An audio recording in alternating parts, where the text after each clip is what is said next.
I guess in my golfing career, I'm most proud of what I've given back to the game.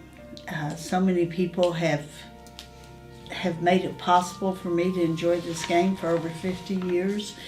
And then I want to make sure that other people could have the same experience.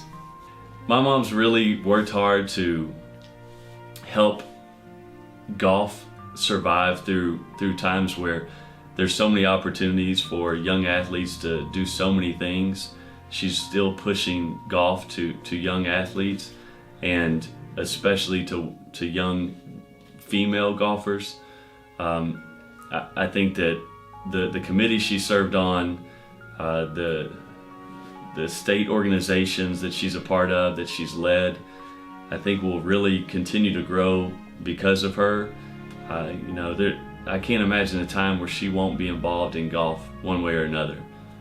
She played in almost 50 straight state amateur golf tournaments, and even though she can't play the way she'd like to now, she's still always involved. She's at every event. She's at all of the tournaments, either behind the scenes or still playing. And that's one thing that it's in her blood, and I don't ever see it ever seeing that slow down. I've never seen anybody like her on a golf course. I mean, it was all just natural to her. She was probably the best wedge player in the state of Kentucky I've ever seen. I mean, from 100 yards in, she could get it up and down, and she knew she was going to make a putt. So she's always been a smart player. She has a marvelous short game, a tremendous amount of touch, and you never know, and that's what's so much fun. Women's golf in Kentucky is some of the best in the whole United States, and I think Marsha has done a lot and continues to do more than her part, really, to see that Kentucky women's golf maintains that status.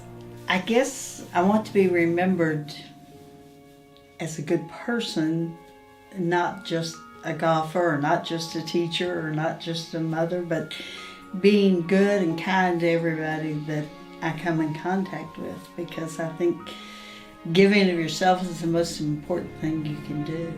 Whether she's on the course or off the course, she demonstrates the epitome of good sportsmanship and joy for the game, so she's just a wonderful role model for other players. And she's just super, super, super. I mean, we've been married 44 years, and we hope to make it to 60 or 70 or however many, but I really love her, and she's the blessing in my life. I think that my mom deserves to be in the Kentucky Golf Hall of Fame, because when I think of women's golf in Kentucky, I think of her. She was the first ever women's golf coach at the University of Kentucky.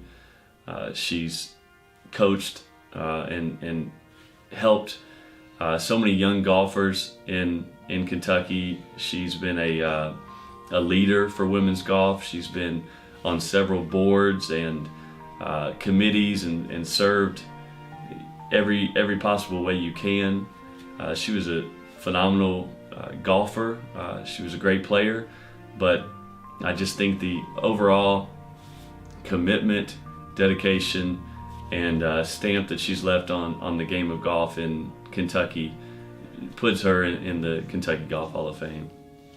She's just given and given and given of herself. Whether that was playing nice golf, but her administrative skills are just off the chart.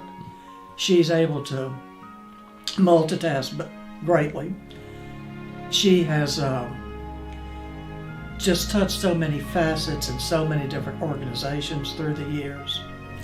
I would just like to thank Marsha for all the wonderful fun we've had on the golf course through many decades. And I'd like to say that her induction into the Kentucky Golf Hall of Fame is indeed well deserved. And congratulations, Marsha.